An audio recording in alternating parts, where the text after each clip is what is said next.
Welcome to plant sapiens. So ഇന്നത്തെ ക്ലാസ്സിൽ നമ്മൾ എടുക്കുന്നത് നമ്മുടെ മൂന്നാമത്തെ ഡേ ആണ്. മൂന്നാമത്തെ ടോപ്പിക് ആയിട്ടുള്ള modern trends in classification of ആൽഗയാണ്. ആൽഗയുടെ ക്ലാസിഫിക്കേഷൻ നമ്മൾ രണ്ടെണ്ണം പഠിച്ചു അല്ലേ. അത് ഓൾഡർ കൺസെപ്റ്റ് വെച്ചിട്ടാണ് നമ്മൾ പഠിച്ചത്. അതായത് മെയിൻലി മോർഫോളജിയും കുറച്ച് ഫിസിയോളജിക്കൽ ക്യാരക്ടറും വെച്ചിട്ടുള്ള ഒരു ക്ലാസിഫിക്കേഷൻ ആയിരുന്നു സ്മിത്തിൻ്റെതും ഫിഷിൻ്റെതും. പക്ഷേ മോഡേൺ കൺസെപ്റ്റിൽ നമ്മൾ പുതിയ പുതിയ ബ്രാഞ്ചസ് ഒരുപാട് വന്നിട്ടുണ്ട്, മോളിക്കുലാർ ബയോളജി, ജനറ്റിക്സ് ഒക്കെ പോലെയുള്ള. സോ അതൊക്കെ യൂസ് ചെയ്തിട്ട് എങ്ങനെയാണ് ആൽഗയുടെ ക്ലാസിഫിക്കേഷൻ്റെ മോഡിഫിക്കേഷൻ നടത്തിയത് എന്നാണ് ഈ ഒരു മോഡേൺ ട്രെൻഡ്സ് കൊണ്ട് ഉദ്ദേശിക്കുന്നത്. സോ എന്താണ് മോഡേൺ ട്രെൻഡ്സ് എന്നതിനൊരു ഡെഫിനേഷൻ ആദ്യമായിട്ട് നമുക്ക് നോക്കാം. അതിനു മുന്നേ ആദ്യമായിട്ടാണ് ഒരു ചാനൽ കാണുന്നതെങ്കിൽ ചാനൽ ഒന്ന് സബ്സ്ക്രൈബ് ചെയ്യുക. പ്ലാന്റ് സാപ്പിയൻസ് ഇഷ്ടപ്പെട്ടെങ്കിൽ ലൈക്ക് ചെയ്യുക, നിങ്ങളുടെ ഫ്രണ്ട്സിന് കൂടി ഷെയർ ചെയ്യുക. HSST ബോട്ടണി എഴുതാൻ വേണ്ടി കാത്തിരിക്കുന്ന ഫ്രണ്ട്സ് ഉണ്ടാവില്ല, അവർക്കും കൂടി ഒന്ന് ഷെയർ ചെയ്താൽ എനിക്കും അതൊരു ഉപകാരമായിരിക്കും, അവർക്കും ഒരു ഉപകാരമായിരിക്കും. സോ നമുക്ക് ക്ലാസ്സിലോട്ട് പോകാം. ഓക്കെ, എന്താണ് modern trends? Modern trends simply പറഞ്ഞാൽ ഇൻ്റഗ്രേറ്റിംഗ് ന്യൂ ഡാറ്റ, പുതിയ ഡാറ്റകൾ, പുതിയ പുതിയ ടെക്നിക്സുകൾ ഇൻ്റഗ്രേറ്റ് ചെയ്യുക, ഉൾക്കൊള്ളിക്കുക. Recent trends move beyond morphology and pigments using a polyphasic approach that combines multiple lines of evidences to better reflect evolutionary relationship. നമ്മൾ സ്മിത്തിന്റെ classification പറയുമ്പോൾ അതിൽ ഇവല്യൂഷണറി ലീനിയേജിനെ കുറിച്ച് പറയുന്നുണ്ട് അല്ലേ. അപ്പോൾ ഇപ്പോൾ പുതിയ പാലിയന്റോളജി എന്ന് പറയുന്ന ടേംസ് ഒക്കെ വന്നിട്ടുണ്ട്. അപ്പോൾ ഇവല്യൂഷൻ കുറച്ചും കൂടി നല്ല രീതിയിൽ മനസ്സിലാക്കാനും പിഗ്മെന്റ് സിസ്റ്റത്തിനും മോർഫോളജിയും അല്ലാതെ പല തരത്തിൽ പോളിഫേസിക്, ഒന്നിൽ കൂടുതൽ മേഖലകൾ കൂട്ടിച്ചേർത്തിട്ട് അത് ക്ലാസിഫിക്കേഷനിൽ ഉൾപ്പെടുത്തി അതിൽ നിന്ന് കിട്ടുന്ന എവിഡൻസ് അനുസരിച്ചിട്ട് ഒരു ബെറ്റർ ക്ലാസിഫിക്കേഷൻ ഉണ്ടാക്കുന്നതിനെയാണ് ആക്ച്വലി മോഡേൺ ട്രെൻഡ്സ് എന്നതുകൊണ്ട് ഉദ്ദേശിക്കുന്നത്. സോ ഒരു മോഡേൺ ട്രെൻഡ്സിൽ നമുക്ക് പഠിക്കാനുള്ളത് ഏതൊക്കെയാണ് പുതിയ പുതിയ മേഖലകൾ, അവ കൊണ്ടുവന്ന മാറ്റങ്ങൾ എന്തൊക്കെയാണ്, ഈ ഒരു ആൽഗയുടെ ക്ലാസിഫിക്കേഷനിൽ ഏതൊക്കെ ക്ലാസ്സിനാണ് മാറ്റങ്ങൾ വന്നത്, എന്താണ് ആ മാറ്റം എന്നാണ് ഈ ഒരു ക്ലാസ്സിലൂടെ പറയാൻ പോകുന്നത്. അപ്പോൾ സ്കിപ്പ് ചെയ്യാതെ കാണാൻ ശ്രമിക്കുക, ഓരോ പാർട്ടും ഇമ്പോർട്ടൻ്റ് ആണ്. ഓക്കെ, അപ്പോൾ കീ റീസെന്റ് ട്രെൻഡ്സ് ഇൻ ക്ലാസിഫിക്കേഷനിൽ ഉണ്ടായിട്ടുള്ള ഇപ്പം അടുത്തുണ്ടായിട്ടുള്ള ട്രെൻഡ്സ്, മാറ്റങ്ങൾ എന്തൊക്കെയാണ്? അതിൽ ഒന്ന് എന്ന് പറയുന്നത് മോളിക്കുലാർ ആൻഡ് ഫൈലോജനറ്റിക് അനാലിസിസ് ആണ്. മോളിക്കുലാർ ബയോളജി എന്നുള്ള കൺസെപ്റ്റ് ഒക്കെ ആദ്യമുള്ളതിനേക്കാളും ഇപ്പം വന്ന പുതിയൊരു ബ്രാഞ്ച് ആണ് അല്ലേ. അപ്പോൾ ആ ഒരു മോളിക്കുലാർ ബയോളജിയുടെ കൺസെപ്റ്റ് യൂസ് ചെയ്തു. പിന്നെ ഫൈലോജനറ്റിക് അനാലിസിസ്, നമ്മൾ ഫൈലോജനറ്റിക് ട്രീ എന്നൊക്കെ പറഞ്ഞ് കേട്ടിട്ടുണ്ടാവും അല്ലേ. ആ ഒരു ഫൈലോജനറ്റിക് ട്രീ ഒക്കെ യൂസ് ചെയ്തിട്ട് പുതിയ പുതിയ ക്ലാസിഫിക്കേഷനിലെ മോഡിഫിക്കേഷൻ നടത്തിയിട്ടുണ്ട്. അപ്പോൾ ഈ ഒരു ഹെഡിങ്ങിൽ വരുന്ന രണ്ട് സബ് ഹെഡിങ് എന്ന് പറയുന്നത് ഒന്ന് ജനറ്റിക് മാർക്കറും രണ്ടാമത്തത് ഫൈലോജനറ്റിക് ട്രീയുമാണ്. ഓക്കെ, അപ്പോൾ എന്താണ് ഈ രണ്ടെണ്ണം എന്ന് നോക്കാം. ഓക്കെ, അപ്പോൾ അതിൽ ഒന്നാമത് ജനറ്റിക് മാർക്കേഴ്സ് ആണ്. അപ്പോൾ എന്താണ് ഈ ഒരു ജനറ്റിക് മാർക്കേഴ്സ്? നമ്മൾ ഈ ഒരു ഫിംഗർ പ്രിന്റിംഗ് ഒക്കെ പറയുമ്പോഴും ജനറ്റിക് മാർക്കേഴ്സ് ഒക്കെ യൂസ് ചെയ്യുന്നുണ്ട്. അതായത് നമ്മുടെ ക്രോമസോമിൽ ഞാൻ പറഞ്ഞിട്ടുണ്ട് ജീൻസിന്റെ ആ ഒരു അറേഞ്ച്മെന്റ് 99.9% സിമിലർ ആണ്. പക്ഷെ ആ ഒരു സെഗ്മെന്റ് ഡിസിമിലർ ആയിട്ടുള്ള ഒരു വ്യത്യാസപ്പെടുന്ന ആ ഒരു സെഗ്മെന്റ് ഉണ്ടല്ലോ, ആ ഒരു സെഗ്മെന്റ് എടുത്തിട്ട് അതിന്റെ കമ്പാരിസൺ, അതായത് ബാക്കിയുള്ള ആൾക്കാരുമായിട്ട് അല്ലെങ്കിൽ ഓരോ സ്പീഷീസുമായിട്ട് കമ്പാരിസൺ നടത്തിയാൽ അതിലുള്ള സിമിലാരിറ്റി അനുസരിച്ചിട്ട് ജീനിലോ RNAയിലോ ഉള്ള സിമിലാരിറ്റി സീക്വൻസ് ചെയ്ത് മനസ്സിലാക്കി കഴിഞ്ഞാൽ അതിലുള്ള സിമിലാരിറ്റി അനുസരിച്ചിട്ട് ഈ രണ്ട് സ്പീഷീസും ക്ലോസ്ലി റിലേറ്റഡ് ആണ്, അല്ലെങ്കിൽ ഇവയ്ക്ക് ഒരു കോമൺ ആൻസെസ്റ്റർ ഉണ്ട് എന്നൊക്കെ മനസ്സിലാക്കാൻ വേണ്ടി പറ്റും. അതിനാണ് ജനറ്റിക് മാർക്കർ യൂസ് ചെയ്യുന്നത്. DNA RNA സീക്വൻസിങ് ചെയ്തിട്ട് ഈ ഒരു ജനറ്റിക് മാർക്കേഴ്സ്, അതിൽ കാണുന്ന ജനറ്റിക് മാർക്കേഴ്സ് ഉണ്ടാവില്ല, അവരിൽ ഡിഫറെൻ്റ് യുണീക്ക് ആയിട്ട് കാണുന്ന ആ സീക്വൻസ് എന്ത് ചെയ്യും, കമ്പയർ ചെയ്യും. ഇപ്പം നമ്മുടെ ഡിഫറെൻ്റ് ആൽഗൽ ഗ്രൂപ്പുമായിട്ട് കമ്പയർ ചെയ്യും. ഓക്കെ, അങ്ങനെയുള്ള കോമൺ മാർക്കേഴ്സ് ഉള്ള ആ ഒരു ഗ്രൂപ്പ് എന്ന് പറയുന്നത് ക്ലോസ്ലി റിലേറ്റഡ് ആയിരിക്കും. Okay, genes for ribosomal RNA, നമ്മൾ ആൽഗയും ബാക്ടീരിയ ഒക്കെ ആയിട്ട് റിലേറ്റ് ചെയ്യുമ്പോൾ 16S rRNA ടെക്നോളജിയും 18S rRNA ഒക്കെയാണ് യൂസ് ചെയ്യുക കേട്ടോ. അപ്പോൾ ഇതാണ് ജനറ്റിക് മാർക്കേഴ്സ്, ഇവല്യൂഷണറി സിഗ്നിഫിക്കൻസ് മനസ്സിലാക്കാൻ വേണ്ടിയിട്ടുള്ള ഒരു ടെക്നിക്സ്. രണ്ടാമത്തത് ഫൈലോജനറ്റിക് ട്രീ. അപ്പം നമ്മൾ ഈ ഒരു ഇവല്യൂഷണറി സിഗ്നിഫിക്കൻസ് ജനറ്റിക് മാർക്കേഴ്സ് വഴി മനസ്സിലാക്കി നോക്കുക. അപ്പം അതിനനുസരിച്ചിട്ട് ഒരു ട്രീ നമ്മൾ കൺസ്ട്രക്ട് ചെയ്യണം. ഓക്കെ, ഒരു ഇവല്യൂഷണറി ട്രീ കൺസ്ട്രക്ട് ചെയ്യാണ്. അതായത് ഇവല്യൂഷണറി ഹിസ്റ്ററി വെച്ചിട്ട് അപ്പോൾ ഒരു കോമൺ ആൻസെസ്റ്റർ ഉണ്ടാകും, അതിൽ അടുത്ത വരുന്നത് അതിന് അടുത്ത ബ്രാഞ്ചസ്, അങ്ങനെ ആൽഗയുമായിട്ട് തൊട്ടടുത്ത് നിൽക്കുന്ന അല്ലെങ്കിൽ ആൽഗയും വേറെ ഏതെങ്കിലും സ്പീഷീസും ആയിട്ട് എന്തെങ്കിലും കോമൺ ആൻസെസ്റ്റർ ബന്ധമുണ്ടോ അങ്ങനെയുള്ള ആ ഒരു കമ്പാരിസണൊക്കെ വേണ്ടിയിട്ട് നമ്മൾ ഫൈലോജനറ്റിക് ട്രീ യൂസ് ചെയ്യുന്നുണ്ട്. This has lead A major revisions including the recognition that algae is a polyphyletic group not sharing a single common ancestor. അപ്പോൾ ഒരു ഫൈലോജനറ്റിക് ട്രീ വെച്ച് അനലൈസ് ചെയ്തപ്പോൾ മനസ്സിലായി ആൽഗയ്ക്ക് ഒരു സിംഗിൾ കോമൺ ആൻസെസ്റ്റർ ഷെയർ ചെയ്യുന്നതല്ല, ഒന്നിൽ കൂടുതൽ കോമൺ ആൻസെസ്റ്റേഴ്സ് ഉണ്ടാകാം എന്നുള്ള കാര്യങ്ങളൊക്കെ ഈ ഒരു കൺസെപ്റ്റിൽ നിന്ന് മനസ്സിലായിട്ടുണ്ട്. So molecular and phylogenetic analysis ആണ് first one. Then the second one ultra structural studies. ഇപ്പം നമ്മൾ ബയോഫിസിക്സ് ഒക്കെ പഠിക്കുമ്പം കൂടുതൽ ടെക്നോളജീസും കൂടുതൽ ഇൻസ്ട്രുമെന്റ്സും ഒക്കെ ഉണ്ടായിട്ടുണ്ട് അല്ലേ. അതിൽ ഏറ്റവും പ്രധാനപ്പെട്ടതായിരുന്നു ഇലക്ട്രോൺ മൈക്രോസ്കോപ്പി എന്ന് പറയുന്നത്. അതിൽ പല ടൈപ്പ് ഉണ്ട്, സെമ്മ് ടെമ്മ് എന്നൊക്കെ പറഞ്ഞിട്ട് പല ടൈപ്പ് ഇലക്ട്രോൺ മൈക്രോസ്കോപ്പി ഉണ്ട്. അപ്പം എന്താണ് ഈ ഒരു ഇലക്ട്രോൺ മൈക്രോസ്കോപ്പി ആൽഗയുടെ ആ ഒരു ക്ലാസിഫിക്കേഷനുമായിട്ട് എങ്ങനെയാണ് സഹായിച്ചതെന്ന് നോക്കാം.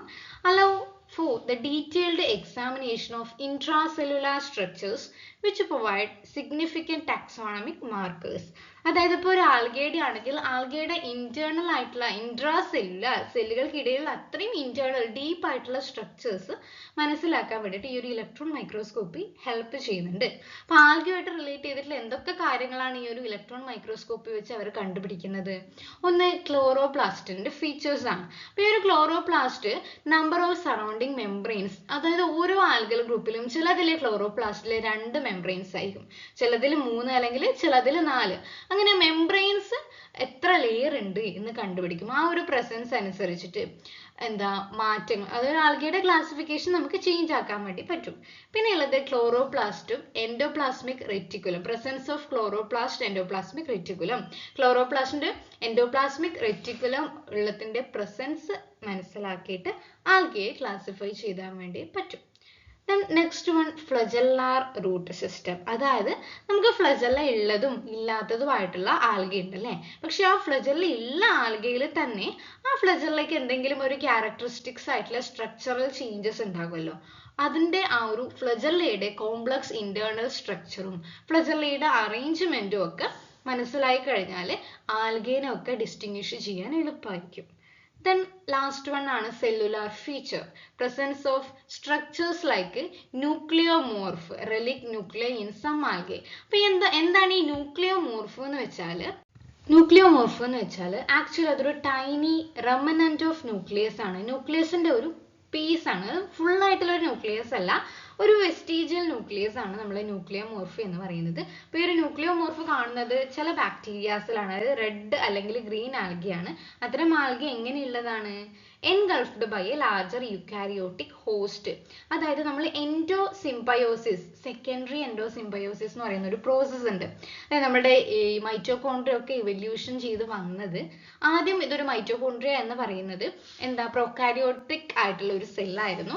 ആ പ്രൊകാരിയോട്ടിനെ ഒരു യൂക്കാരിയോട്ട് വന്ന് വിഴുങ്ങിയതിന് ശേഷം ആ മൈറ്റോകോൺട്രിയ യൂക്കാരിയോട്ടിന്റെ ഉള്ളിൽ തന്നെ ഇൻകോപ്പറേറ്റ് ആയി. അങ്ങനെയാണ് യൂക്കാരിയോട്ടിക് ആയിട്ടുള്ള മൈറ്റോകോൺട്രിയ വന്നത് എന്ന കുറേ സിദ്ധാന്തമൊക്കെ പഠിച്ചിട്ടുണ്ട്. അതുമായി റിലേറ്റ് ചെയ്തിട്ടുള്ള ഒന്നാണ് ന്യൂക്ലിയോമോർഫ്. ആ ന്യൂക്ലിയോമോർഫ് ചില ആൽഗയിൽ മാത്രമേ കാണുന്നുള്ളൂ. സോ അതാണ് അൾട്രാ സ്ട്രക്ചർ സ്റ്റഡി ചെയ്തിട്ട് നമുക്ക് ക്ലാസിഫിക്കേഷനിൽ വരുത്താൻ പറ്റുന്ന റീസെന്റ് ട്രെൻഡ്സ് എന്ന് പറയുന്നത്. Then third one, biochemical and molecular characteristics. Pigment analysis ആണ് അതിൽ ഫസ്റ്റ് വരുന്നത്. പിഗ്മെന്റ് അനാലിസിസ് എന്ന് പറയുമ്പോൾ നമ്മൾ പിഗ്മെന്റ് ഉണ്ട്, ക്ലോറോഫിൽ എ ഉണ്ട്, ബി ഉണ്ട്, സി ഉണ്ട്. പക്ഷേ ആ ഒരു പിഗ്മെന്റിന്റെ കോമ്പോസിഷനും കൂടി മനസ്സിലാക്കി കഴിഞ്ഞാൽ റിലേറ്റീവ് അല്ലെങ്കിൽ ക്ലോസ്ലി റിലേറ്റഡ് ആയിട്ടുള്ള സ്പീഷീസ് ഏതൊക്കെയാണെന്ന് മനസ്സിലാക്കാൻ പറ്റും. അതിന് മെയിൻലി യൂസ് ചെയ്യുന്നത് HPLC എന്നൊക്കെ പറയുന്ന ടോപ്പിക്കാണ്. ഇതൊരു ഡീറ്റെയിൽഡ് ആയിട്ടുള്ള പ്രൊസീജിയർ ഞാൻ വരുന്ന ക്ലാസ്സുകളിലായിട്ട് ഇട്ടേക്കാം. സോ അതാണ് പിഗ്മെന്റ് അനാലിസിസ്.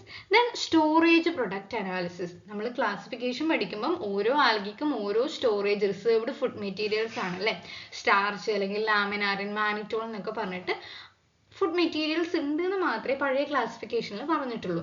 പക്ഷെ എങ്കിൽ ഈ ഒരു പ്രൊഡക്റ്റ് അനലൈസ് ചെയ്യുമ്പം ആ സ്റ്റാർച്ച് ആണെങ്കിൽ ഇപ്പോൾ സ്റ്റാർച്ചിന്റെ കോമ്പോസിഷൻ മനസ്സിലാക്കിയാൽ ക്ലാസിഫിക്കേഷൻ കുറച്ചും കൂടി എന്താ എഫക്റ്റീവ് ആകും. അല്ലെങ്കിൽ ലാമിനാറിന്റെ കോമ്പോസിഷൻ എന്താണ് അത് മനസ്സിലാക്കാൻ നമ്മൾ ബയോകെമിക്കൽ ഡാറ്റാസ് യൂസ് ചെയ്യുന്നുണ്ട്. ദെൻ സെൽ വോളിന്റെ കോമ്പോസിഷൻ നമ്മൾ പറഞ്ഞു, പോളിസാക്കറൈഡ് ആയിരിക്കാം, ചിലത് കൈറ്റിൻ, അങ്ങനെയുള്ള പലതും ഉണ്ട് എന്നൊക്കെ നമ്മൾ സെൽ വോളിന്റെ കോമ്പോസിഷൻ പറയാനുണ്ട്. പക്ഷെ ഒരു സെൽ വോളിന്റെ ഡീറ്റെയിൽഡ് ആയിട്ടുള്ള സ്ട്രക്ചർ നടത്തി കഴിഞ്ഞാൽ ഫൈലോജനറ്റിക് റിലേഷൻഷിപ്പ് കുറച്ചും കൂടി ഈസി ആകും. ഓക്കെ, ലാസ്റ്റ് ഇപ്പൊ ഇത്രയാണ് റീസെന്റ് ട്രെൻഡ്സ് എന്ന് പറയുന്നത്.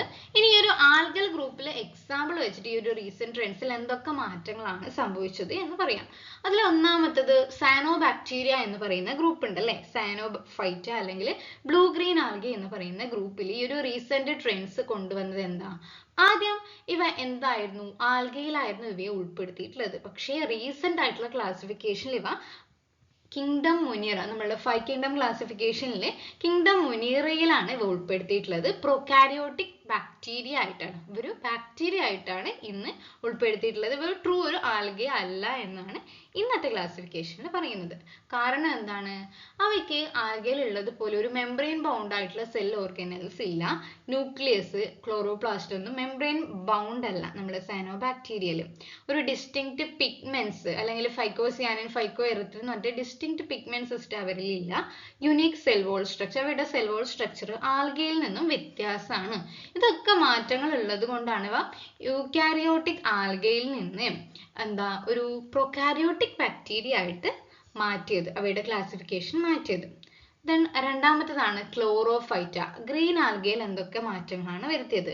Recent trends phylogenetic study confirm ചെയ്യുന്ന എന്താ, ഗ്രീൻ ആൽഗെ എന്ന് പറയുന്നത് നമ്മുടെ ലാൻഡ് പ്ലാന്റ്, കരയിൽ വളരുന്ന പ്ലാന്റ്സിന്റെ ഡയറക്റ്റ് ആൻസസ്റ്റേഴ്സ് ആണ് നമ്മുടെ ഗ്രീൻ ആൽഗെ. ഗ്രീൻ ആൽഗയിൽ നിന്നാണ് പുതിയ പുതിയ ചെടി, നമ്മളിപ്പോൾ കാണുന്ന ചെടികളൊക്കെ ഉണ്ടായത്, ഇപ്പൊ കാണുന്നതല്ല, ചെടികളൊക്കെ ഉണ്ടായത് എന്നാണ് പറയുന്നത്. Okay, the division is now often split with, അപ്പം ആദ്യം ക്ലോറോഫൈറ്റ എന്ന് പറയുന്ന ഗ്രൂപ്പായിരുന്നു ഉള്ളത്, ഇപ്പൊ അത് സ്പ്ലിറ്റ് ചെയ്തിട്ട് ഒരു സ്ട്രെപ്റ്റോഫൈറ്റ ലീനിയേജ് എന്ന് പറയുന്ന ആ ഒരു ഉണ്ടാക്കിയിട്ടുണ്ട്, represent the closest relative to land plants, Charophytes എന്ന് പറഞ്ഞിട്ട്.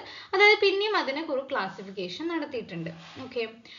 ഓക്കെ, അപ്പോൾ കീ ഫീച്ചേഴ്സ് എന്താ, ക്ലോറോഫൈറ്റയുടെ അവയിൽ ക്ലോറോഫിൽ എയും ബിയും ഉണ്ട്, സ്റ്റാർച്ച് ആണ് അവരുടെ റിസർവ്ഡ് ഫുഡ് മെറ്റീരിയൽ, സെല്ലുലോസ് ആണ് സെൽ വോൾ. അപ്പൊ ഇതൊക്കെ ആ ഒരു chlorophyll A, B, cellulosic cell wall, starch, reserved food material എന്നൊക്കെ പ്ലാന്റിന്റെ ക്യാരക്ടേഴ്സും കൂടിയാണ്. അതുകൊണ്ടാണ് ഇവ ആൻസസ്റ്റേഴ്സ് ഓഫ് പ്ലാന്റ്സ് എന്ന് പറയുന്നത്. നെക്സ്റ്റ് ഫിയോഫൈറ്റ, നമ്മുടെ ബ്രൗൺ ആൽഗെ. റീസെന്റ് ട്രെൻഡ് എന്താ, മോളിക്യുലാർ ഡാറ്റയാണ് അവർ യൂസ് ചെയ്തത്. Support their inclusion in the Heterokontophyta super group, a lineage distinct from red and green algae. അപ്പോൾ ഈ ഒരു ഫിയോഫൈറ്റ അല്ലെങ്കിൽ ബ്രൗൺ ആൽഗേനെ ഒരു പുതിയ ഗ്രൂപ്പിൽ, ഒരു സൂപ്പർ ഗ്രൂപ്പിൽ ഇൻക്ലൂഡ് ചെയ്തിട്ടുണ്ട്. ഹെറ്ററോകോണ്ടോഫൈറ്റ എന്ന് പറയുന്ന ഗ്രൂപ്പിലാണ് ഇൻക്ലൂഡ് ചെയ്തത്. എന്തുകൊണ്ടാണ് ഈ ഒരു ക്യാരക്ടർ, നമ്മൾ ഹെറ്ററോകോണ്ട് എന്ന് പറയുന്ന ക്യാരക്ടർ പഠിച്ചിട്ടുണ്ട്. അതായത് നമ്മളുടെ ബ്രൗൺ ആൽഗയ്ക്ക് ഒരു യുണീക്ക് ആയിട്ടുള്ള ഫ്ലജല്ലാർ സ്ട്രക്ചർ ആണ് ഉള്ളത്. യുണീക്ക് ആയിട്ടുള്ള ഫ്ലജല്ലാർ സ്ട്രക്ചർ, ഹെറ്ററോകോണ്ട് ആയിട്ടുള്ള സ്ട്രക്ചർ ഉള്ളത് കൊണ്ടാണ് അവയെ ഹെറ്ററോകോണ്ടോഫൈറ്റ എന്ന് പറയുന്ന ഗ്രൂപ്പിൽ ഉൾപ്പെടുത്തിയിട്ടുള്ളത്. ഓക്കെ, നെക്സ്റ്റ് റോഡോഫൈറ്റ അല്ലെങ്കിൽ റെഡ് ആൽഗെ ആണ്. റെഡ് ആൽഗെ എന്ന് പറയുമ്പോൾ ജനറ്റിക് എവിഡൻസസ് ആണ് അവയിൽ നോക്കിയത്. ഈ ഒരു ജനറ്റിക് എവിഡൻസസ് നോക്കിയപ്പം പ്ലേസ്ഡ് അവയെ ഒരു very called distinct evolutionary lineage among eukaryotic algae. Eukaryotic ആൽഗയിൽ തന്നെ ഒരു സെപ്പറേറ്റ് ആയിട്ടുള്ള ഒരു ഇവല്യൂഷണറി ലീനിയേജ് ഗ്രൂപ്പിൽ, ഒരു ഡിസ്റ്റിങ്ക്റ്റ് ആയിട്ടുള്ള ഒരു ഇവല്യൂഷണറി ലീനിയേജ് ഗ്രൂപ്പിൽ അവയെ ഉൾപ്പെടുത്തി. എനിക്ക് എന്തോ ജനറ്റിക്കലി എന്തൊക്കെയോ കുറെ വ്യത്യാസങ്ങൾ, മാറ്റങ്ങൾ ഉണ്ട് എന്ന് പറഞ്ഞു. പിന്നെ ഒന്നാമത്തെ നമ്മൾ റെഡ് ആൽഗെ അല്ലെങ്കിൽ റോഡോഫൈറ്റ പഠിക്കുമ്പോൾ പറഞ്ഞിട്ടുണ്ട്, അവരുടെ life cycle through out motile അല്ല, അതായത് ഫ്ലജല്ലാർ ആയിട്ടുള്ള ഒറ്റ സ്ട്രക്ചർ പോലും അവരുടെ ലൈഫ് സൈക്കിളിൽ ഇല്ല. They lack flagella throughout their life cycle along with unique phycobilin pigments and Floridian starch. Okay, അവരുടെ കീ ഫീച്ചേഴ്സ് നോക്കിക്കഴിഞ്ഞാൽ മറ്റു ആൽഗയിൽ നിന്നും യുണീക്ക് ആയിട്ടുള്ള ക്യാരക്ടേഴ്സ് ആണ് അവരുടെ ഫ്ലജല്ലാർ ഇല്ലാത്ത ക്യാരക്ടർ, ഫൈക്കോബിലിൻസ് പിഗ്മെന്റ്സ്, പിന്നെ ഉള്ളത് ഫ്ലോറിഡിയൻ സ്റ്റാർച്ച്, ഒരു പ്രത്യേക ടൈപ്പ് സ്റ്റാർച്ച് ആണ് അവരുടെ റിസർവ്ഡ് ഫുഡ് മെറ്റീരിയൽ എന്ന് പറയുന്നത്. ഓക്കെ,